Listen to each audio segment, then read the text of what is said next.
Isang magandang araw sa inyong lahat dyan mga tol. Mapagpalang araw. Ngayon po mga tol, andito pa rin ako sa kagubatan mga tol.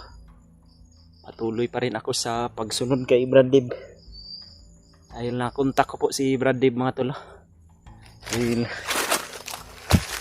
siya po kasi yung naiwan doon sa kinalalagyan ni Commander Arnel.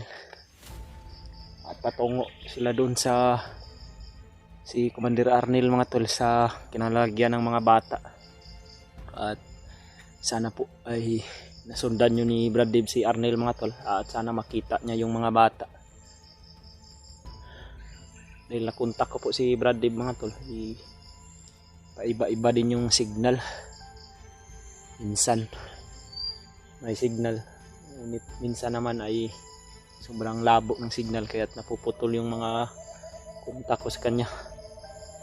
Nararating ko naman yung mga lokasyon na sinend niya sa akin mga tol, sa pamamagitan ng pag-send niya sa aking messenger.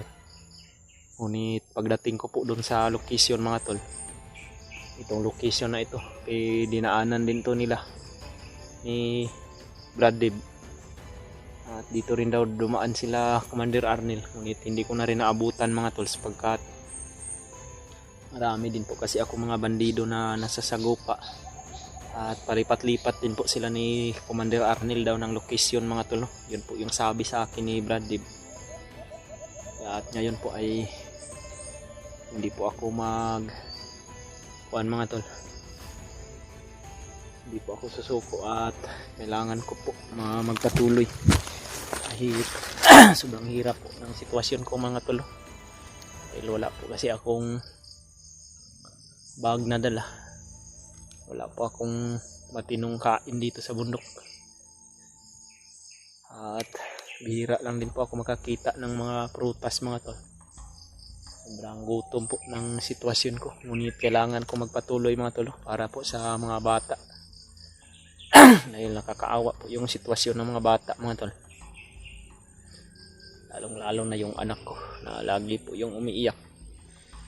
Yung anak din ni Brad Dib na sobrang bata pa din po, hindi pa nila makayanan dito sa bundok mga tol. Kami nga na mga matatanda na mga tol, naghihirap kami dito sa bundok. Paano na kaya yung mga bata mga tol kung palagi silang namamalagi dito sa bundok? Marami pong mga insekto na mga gagat, kaya ng mga langgam, at saka yung mga putakti mga tol. Sobrang masakit po yung pag kakagat sa mga balat natin, yung lamok.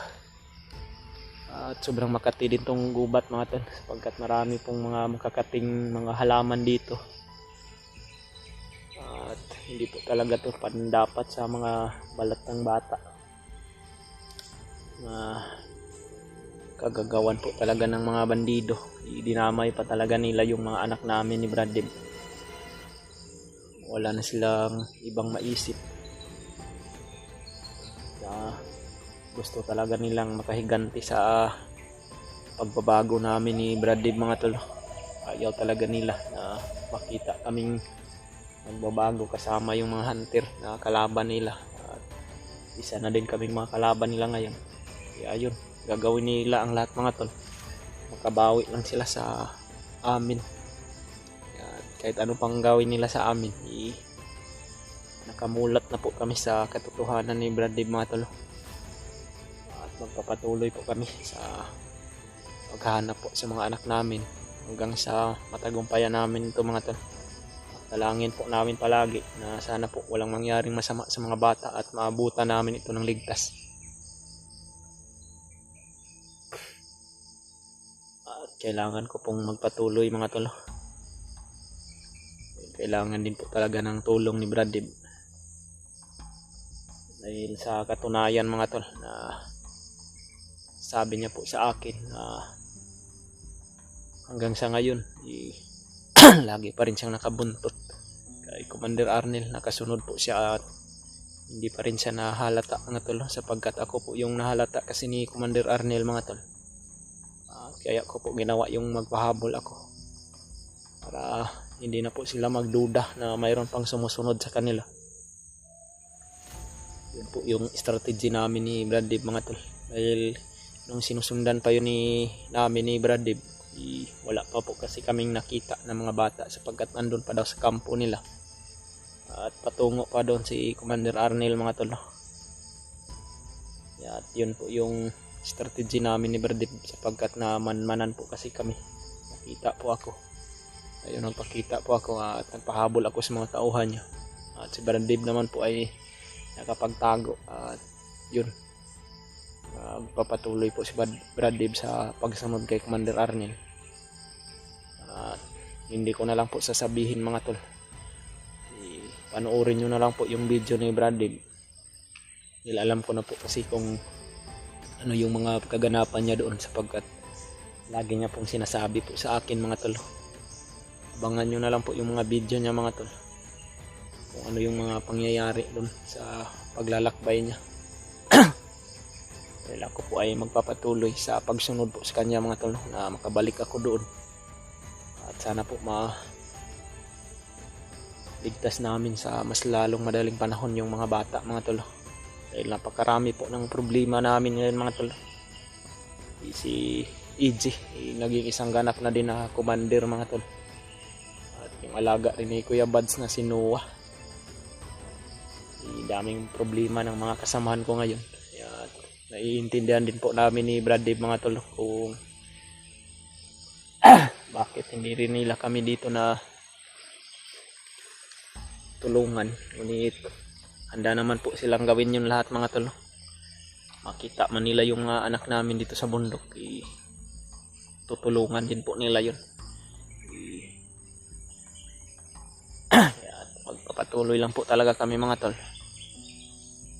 Sana po dalangin ko rin po na makita rin po ng ibang mga hunter yung mga anak namin, nang sa ganun matulungan din po nila kami mga tol para mas madali po tapos tong problema namin ni Brad Dave.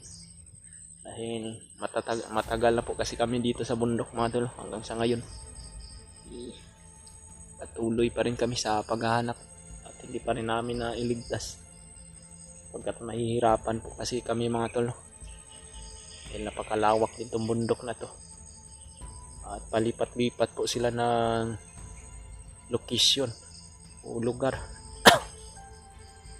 Ginagawa po nilang lahat mga tol, hindi lang madali na makuha yung bihag nila, lalo na yung mga anak namin ni Brad Dave, sapagkat yun lang po yung mga alas nila para makuha nila yung mga gusto nilang kapalit, kung ano yung mga nais nilang makamit, yun yung mga bihag yung gusto nilang magpalit mga tol.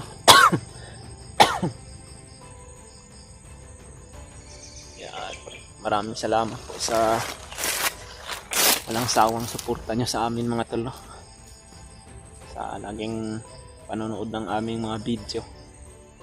Laki tulong na rin po yan sa amin mga tol.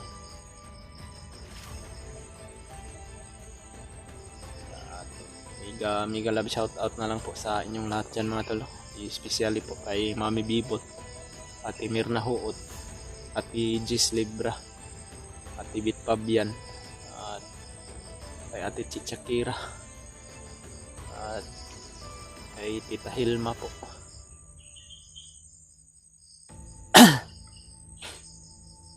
At mega love shout out po sa inyong lahat mga tol, lalong sa mga kababayan nating OFW, mga kababayan nating Pilipino na andito sa Pilipinas. Maraming salamat po sa inyong mga suporta sa amin mga tol, sa pagsishare po ng aming mga video, sa pagko-comment po, sa pagla-like. Dahil dyan sa pagko-comment yung mga tol, makukuha po kami ng mga impormasyon, mababasa po namin yung mga dalangin nyo po para sa amin. Kaya taos puso po ako nagpapasalamat mga tol sa walang sawa niyong pagsuporta sa amin. Nagbibigay din po lakas ng loob namin yung mga dalangin ninyo mga tol. At salamat po talaga. Ngayon po mga tol, magpapatuloy na po ako sa paglalakbay mga tol. Paminsan-minsan na po talaga kami gumagawa ng video ni Brad Dave mga tol, sapagkat mahina po talaga yung signal din dito. At pag may mga kagandang signal naman po ay gumagawa din po kami ng pag-upload ng video para may update din po kami para sa makita din po ng mga kasamahan namin mga tol kung ano yung sitwasyon namin para malaman din po nila, baka sakaling alam nila tong location namin mga tol. Mga bago po kasi itong area na naman na napasok namin mga tol, sapagkat dito po patungo sila ni Brad Dib sa pagsunod niya kay Commander Arnil. At kahit saan mga location sila pupunta mga tol, handa po kami sumunod ni Brad Dib, handa po akong susunod sa kanila, mailigtas lang po yung mga bata.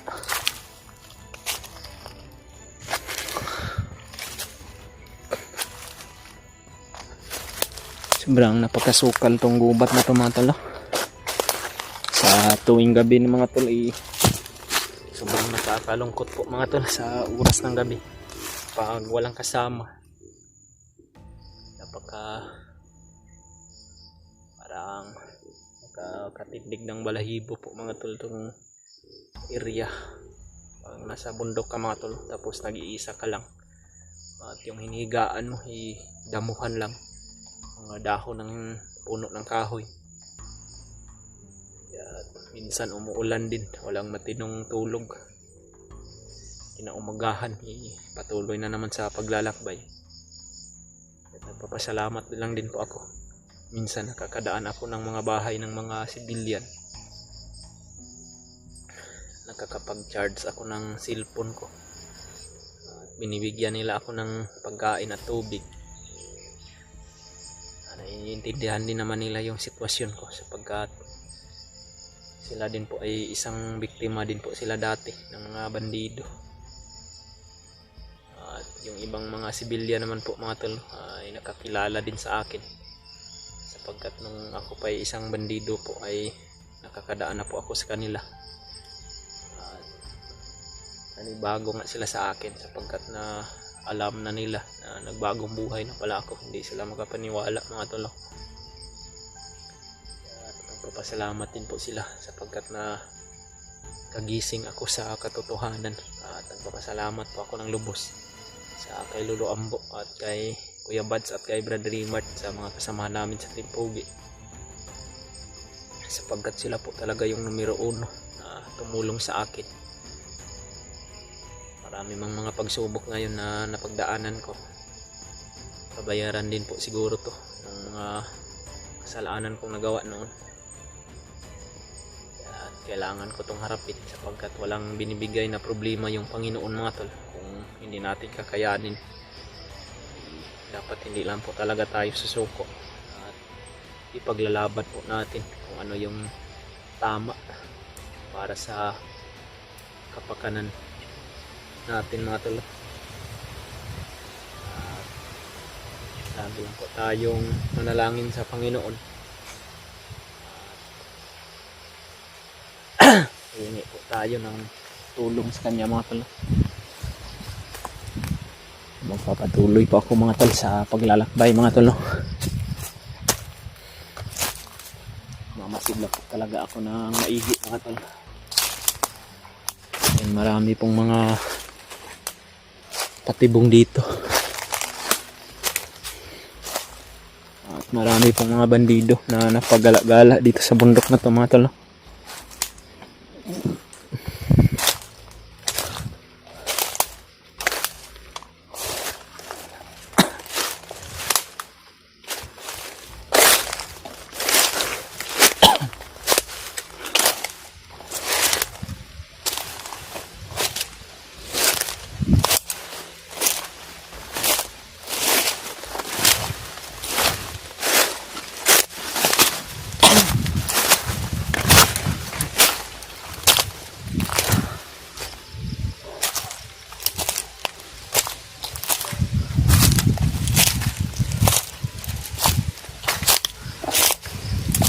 Napakalayo na po ng ilakbay ko mga tol.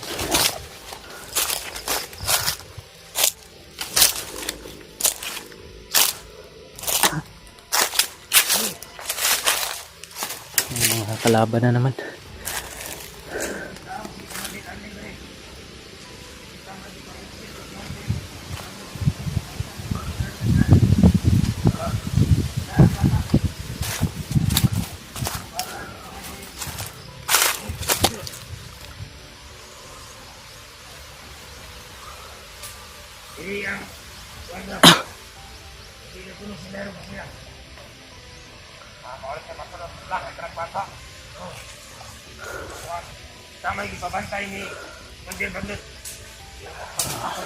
Bandido mga tol.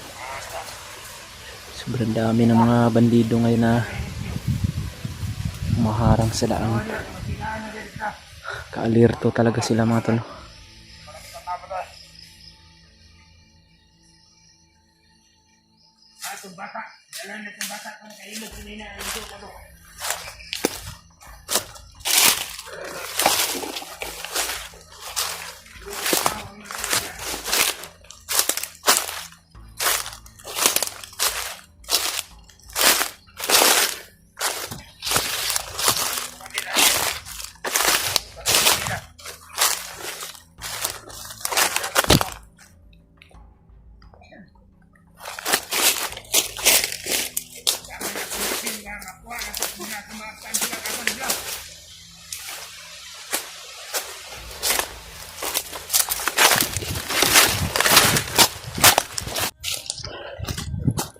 Mga tol, nagmamadali po ako mga tol sapagkat nag-send po si Dib sa akin ng bagong requisition mga tol. At dito po ako na punta mga tol sapagkat dito po yung sinasabi ni Brad Dib sa akin mga tol. Dahil nakita niya na daw si Commander Arnel at may dala po daw ng bata. Sa kasamaang palad po mga tol, isa lang daw yung bata na nakita niya, dala ni Commander Arnel. Dahil sinabi niya sa akin na hiniwalay daw yung anak ko at yung nagdadala daw sa anak ko base sa mga impormasyon na narinig niya si Commander Bangkil daw mga tol. Napakalaking problema pa rin po ito mga tol. Akala ko naman po dala ni Commander Arnel yung dalawang bata. Pero ngayon, balitaan ko po at nagmamadali po ako na pumunta dito mga tol. Marami akong nakasalubong doon ng mga bandido. Ngunit iniwasan ko na lang po yung marami. Hindi na po ako naghagip ng mga impormasyon sapagkat alam ko naman po kung saan sila Brad Dib ngayon. Ito pa yung location na sinint niya sa akin mga tol. Kita ko po yung video niya na sinint niya po sa akin at dito po yun sila dumaan. Hindi po ako nagkakamali. At dali-dali po akong pumunta dito mga talo. Sana po hindi po mawala sa paningin ni Brad Dib yung anak niya at si Commander Arnel, para mailigtas namin agad yung anak niya. At hanapin ko naman po yung anak ko kung sakaling wala rin po kami sa pagligtas sa anak niya mga tolo. Ito, mayroon palang fish pan dito mga tolo.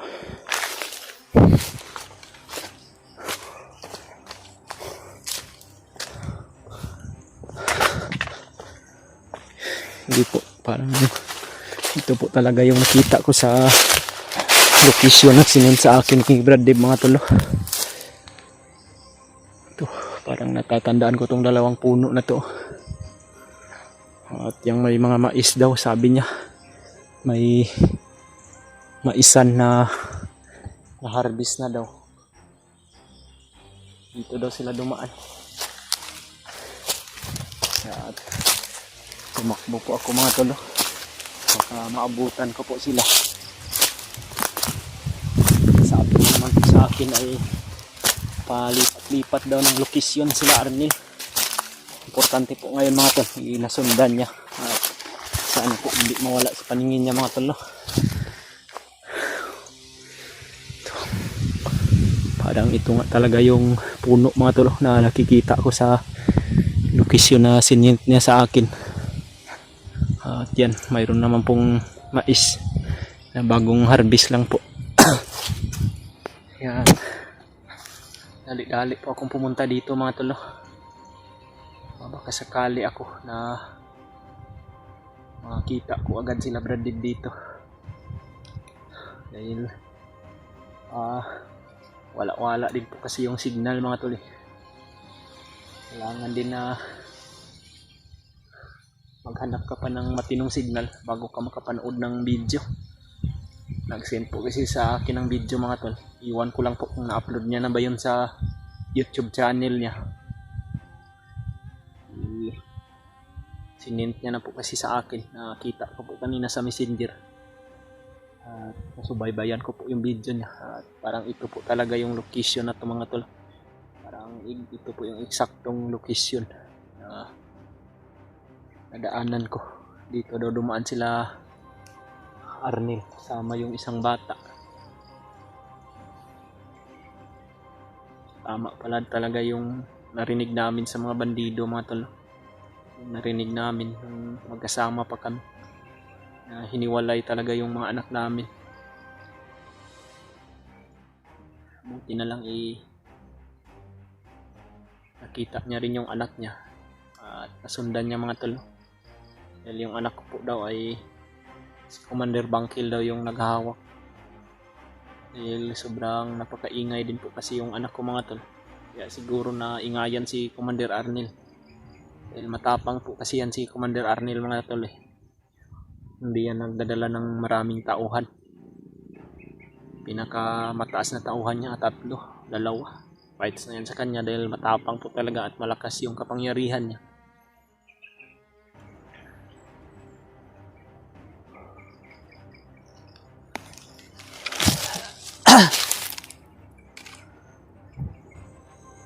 Nagdahan-dahan lang po talaga ako mga tol. Mag-video na rin po ako para makita niya din kung saan na po ako patungo.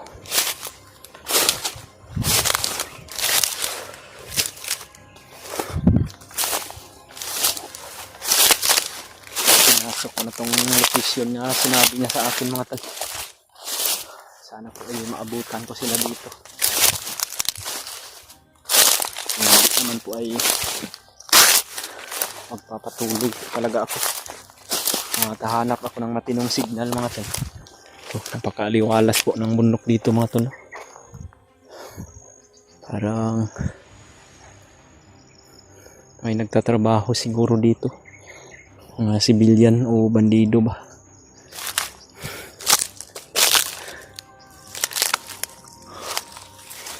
Itong puno na ito, na-sent niya din to sa akin. Kumpirmado po talaga na tama tong nilalakbay ko ngayon.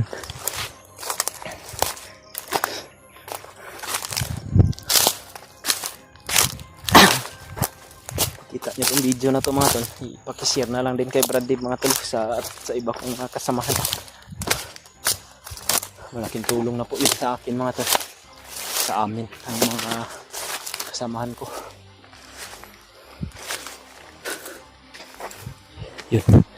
Parang may mga busis sa unahan mga tol. Parang may mga naglalakad na bandido. Medyo malayo man dito mga tol, pero naririnig ko po.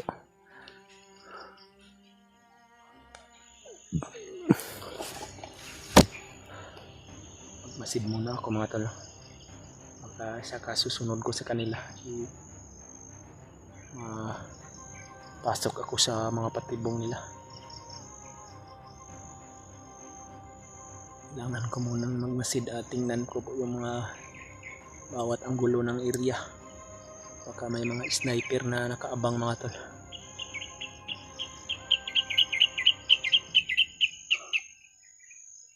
Sobrang nakapagod po itong ginagawa namin na paglalakbay araw-araw mga tol, no? Pero hindi po kami susuko at magpapatuloy po kami mga tol.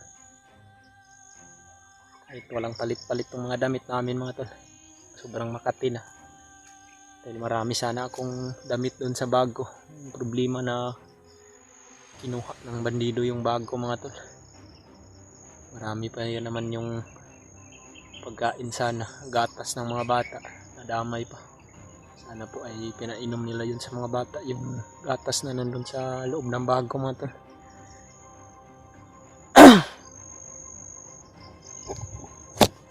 Parang may mga kalaban talaga sa unahan mga tol, no?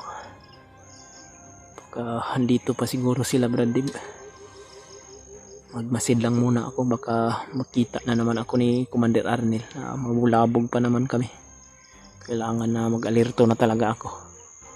Gamitin ko na yung talas ng paningin ko at pandinig. Kailangan talaga ng tulong ni Brad Dib ngayon mga tol. Gustuhin niya man na iligtas yung bata. Mayroon ding mga banta kasi si Commander Arnel mga tol, no? Sa bata niya, kaya hindi niya talaga mailigtas kung wala siyang kasama. Dahil mahirapan po talaga siya mga tol kung wala siyang kasama na lulusob siya sa kay Commander Arnel, sapagkat napakalakas po ng kapangyarihan ni Arnel. Iba din yan si Arnel kung magbanta yan. Ginagawa niya talaga. Binabantaan siguro ni Commander Arnel yung buhay ng bata. Kaya yun, si Brad Dib hanggang sa ngayon patuloy pa rin siya sa pagsusunod lang hanggang sa makarating po ako doon at mapagplanuhan namin mga tol, paano namin ito lulusubin. Yun po mga tol, yun may parang bandido talaga yan, kaitim. Lapitan ko po mga tol.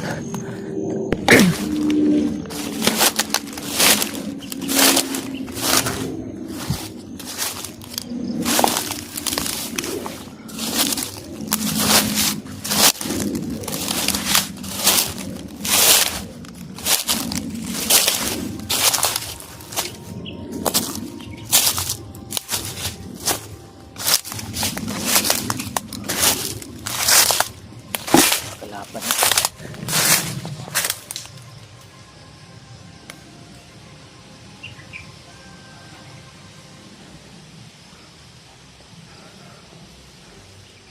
Yan. May mga bandido mga tol, kaharang sa daanan.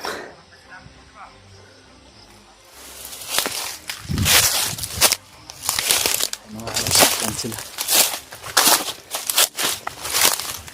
Lapit mga tol. Ano yung mga usapan nila para marinig ko din.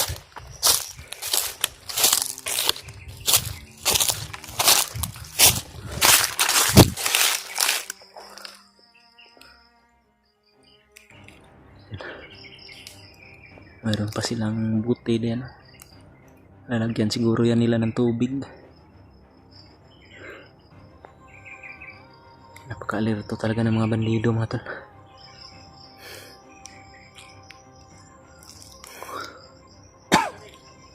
Parang wala na sila Brad Dib siguro dito.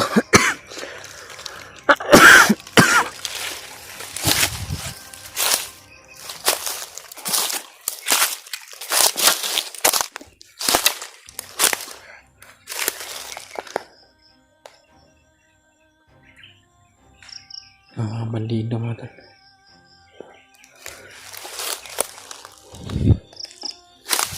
Dalawang bandido lang ito mga tol. Kakayanin ko po ito.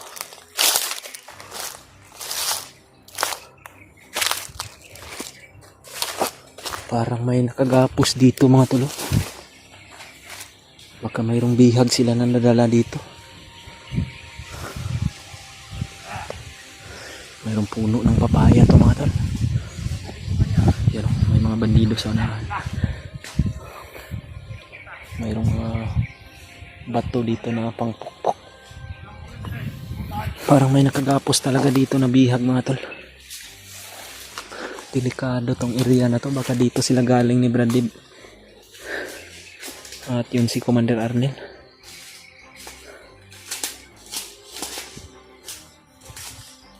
Kabang namoy ba rin? Kabang namoy? Wala. Ayun ako naamoy ba? Nararamdaman niya ako mga tol.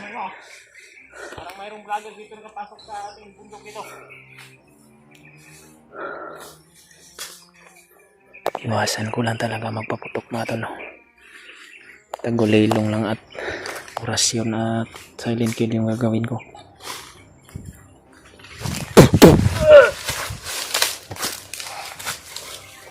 Kumanta yung isa.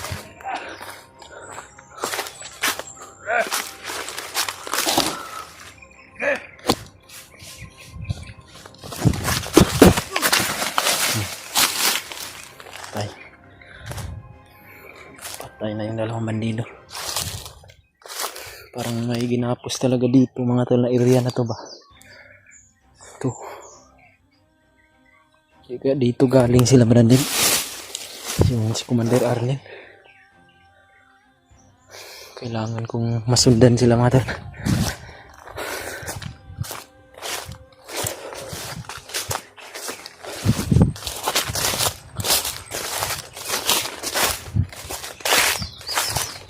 Papatuloy pa ako.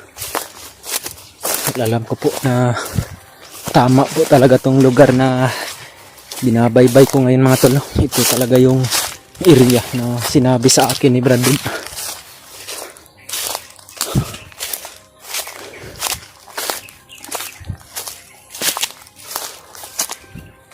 Mayroong bunga ng bayabas.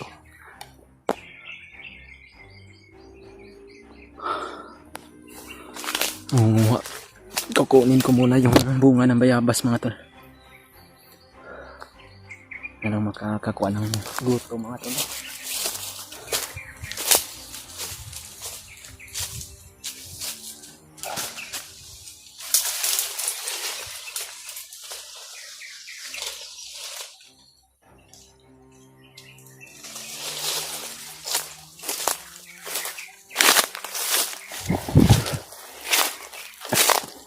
May pagkain na ngayon ako mga tol.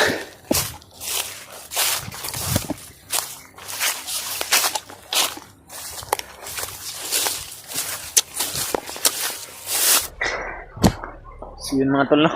Isang mapagpalang araw, mapagpalang tanghali, mapagpalang hapon, mapagpalang gabi sa inyong lahat yan mga tol, no? Kung anumang oras nyo mapanood tong video na to. Ngayon po mga tol, hanggang sa ngayon hindi pa po ako na hindi pa po kami nagkita ni Brad muli mga tol, ni Brad Dib.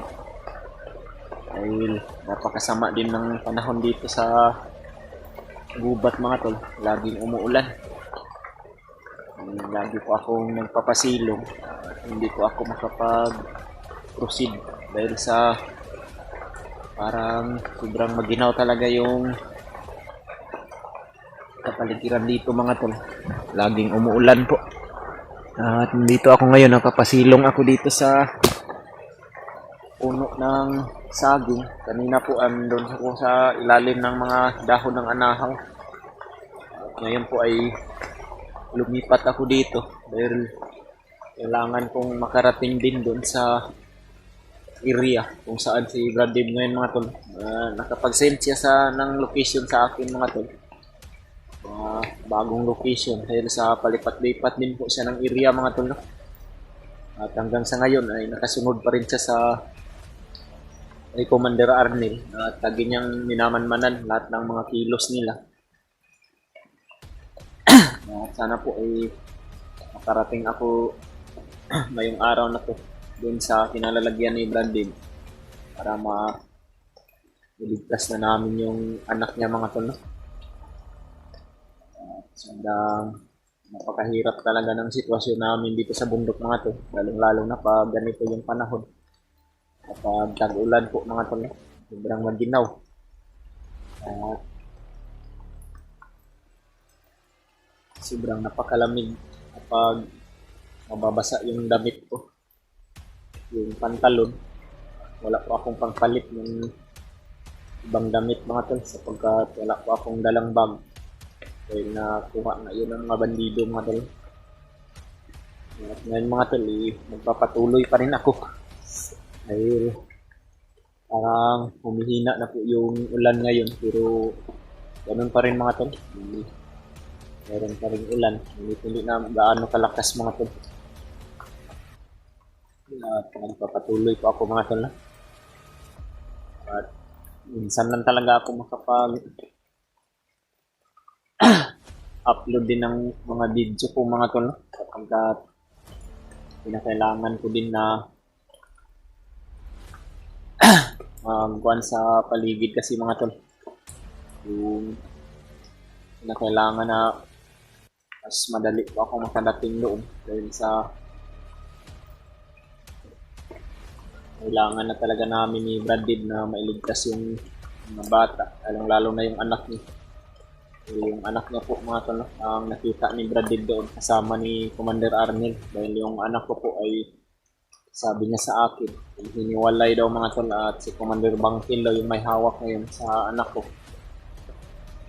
Kaya nakakalungkot man na isipin mga tol. Kailangan din na tatagan ko yung kalooban ko mga tol. Kailangan na panatag lang palagi. Kahit anumang mga pagsubok mga tol. Napakarami po kasi ng mga problema namin ngayon mga tol. Lahat po ng kasapi ng Timpogi. Hindi ko po alam kung ano na po yung mga update ngayon ng mga kasamahan ko. O kumusta na ba yung mga kalagayan nila. Minsan lang talaga ako makapanood ng mga video nila mga tol sapagkat mahina din po talaga yung signal dito sa area na ito. At marami po akong mga naka-encuentro mga tol. Marami pong mga bandido dito na harang sa bawat daanan patungo doon sa location na sinent sa akin ni Brandid.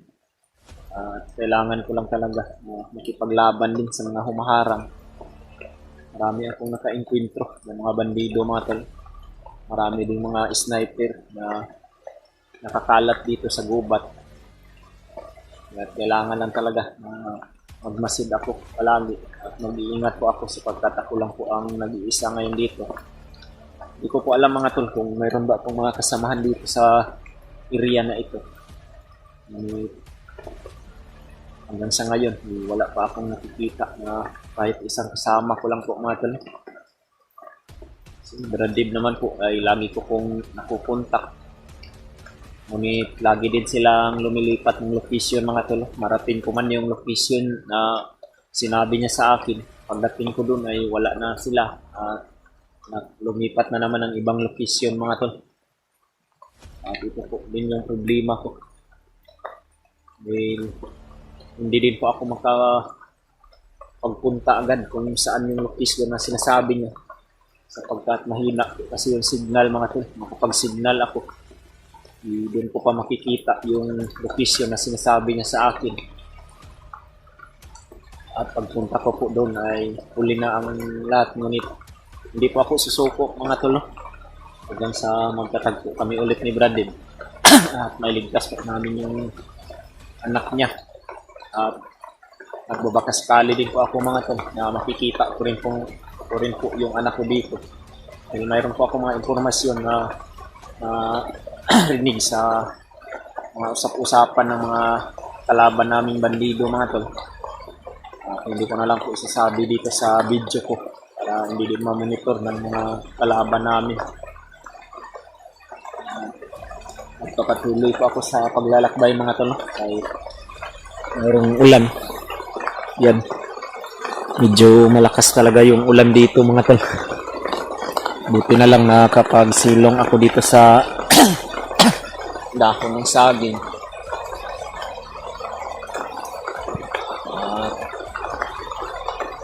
Kailangan ko maglakbay pa rin mga tol.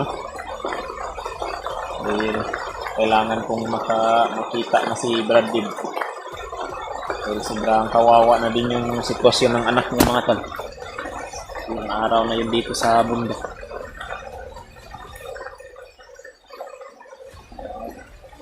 Mas ganito man yung sitwasyon mga tol. Umuulan man. Patuloy pa rin ako sa paglalakbay ko. Yan. Mapakaginaw talaga ng area dito mga tol. No?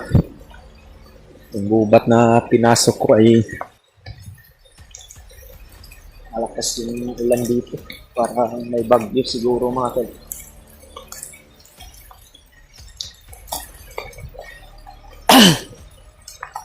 Okay.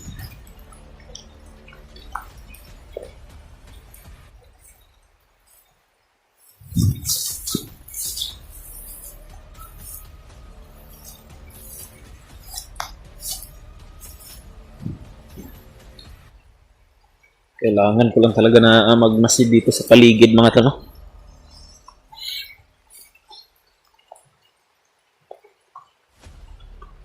Pagkat hindi ko po talaga alam kung mayroon bang mga kalaban dito na nakadapa sa mga damos.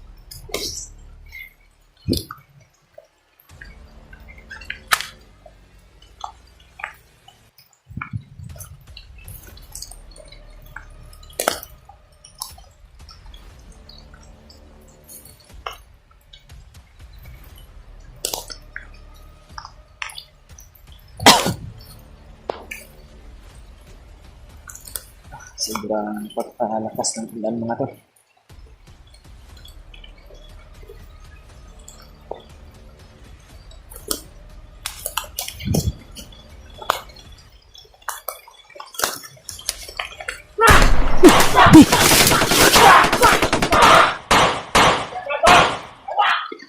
Yung mga kalaban. May sniper. Mayroong sniper doon mga tol. Muntikan pa akong matamaan. Hindi mo ba na?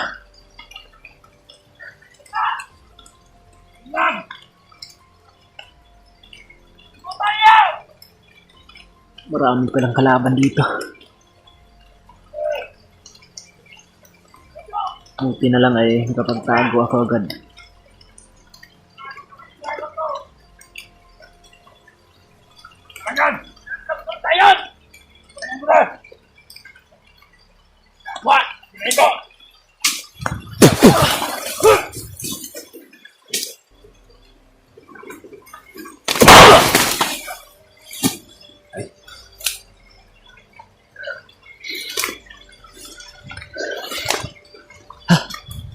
Muntikan na ako.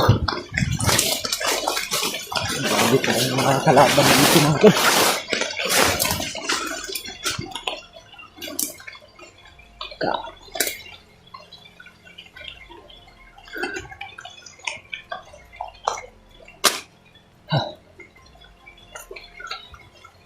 Saan kaya yung daanan dito banda na hindi pa ako matamaan ng sniper.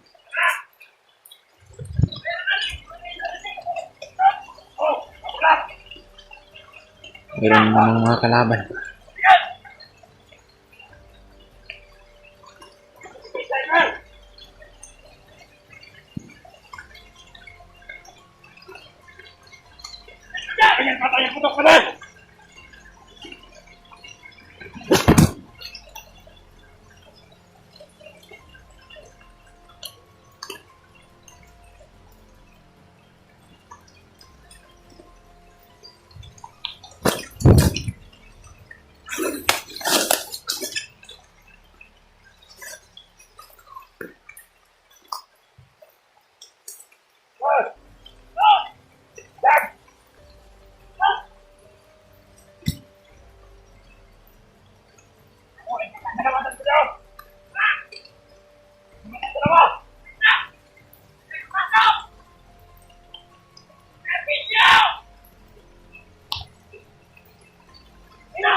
Lakas ng ulan mga tol.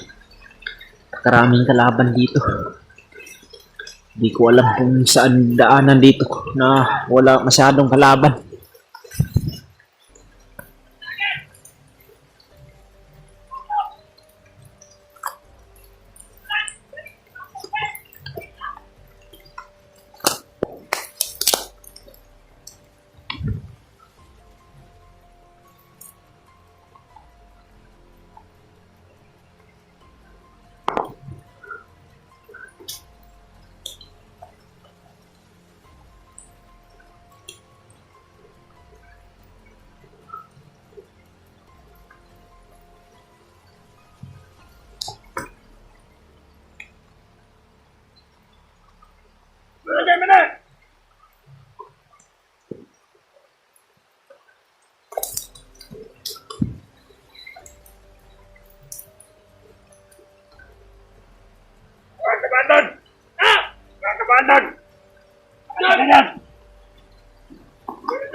Ang dami ng mga kalaban mga talo.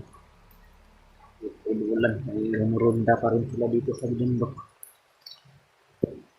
Hindi ka na akong madali sa sniper nila.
Hindi, baka punta yun sa kampo.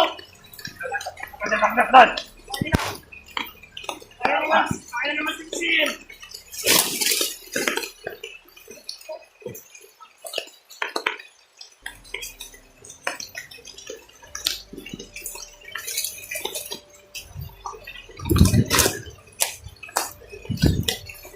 Ang dami din na kalaban.